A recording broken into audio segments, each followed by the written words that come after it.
Ventilator ఉండాలంటే ఏం చేయాలి? డబ్బులు ఉండాలి. మరి కొనుక్కోవాలని డబ్బులు ఉండాలి. అంతే అంతే. ఏం కొంటావు? వెంటిలేటర్. వెంటిలేటర్ అంటే అసలు ఏంటి? అంటే అది ఏంటిదిరా? లోపల ఉన్నదాన్ని బయటికి పంపించేది వేడిని. ఉండాలంటే ఏం చేయాలి? నా దాంట్లోనే చాలా ఫన్నీ ఉంటుంది ఆన్సర్. నా క్వశ్చన్లోనే ఆన్సర్ ఉంది. వెంటిలేటర్ ఉండాలంటే ఏం చేయాలి? కొనుక్కోవాలి. ఉండాలంటే కొనుక్కోవాలి. సరే ఏం ఉండాలి? పేషెంట్ ఉండాలక్క.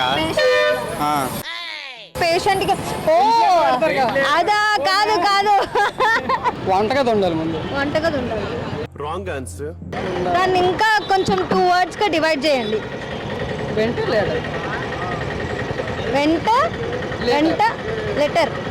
వెంటిలేటర్. ఏంటిది? పోస్ట్ ఆఫీస్లోనే కాస్తే వెళ్ళిద్ది ఎక్కడికి వచ్చాడు. మరి ఎవరు ఉండాలి ఫస్ట్? పోస్ట్ మ్యాన్ ఉండాలి. అదే కదా ఆన్సర్.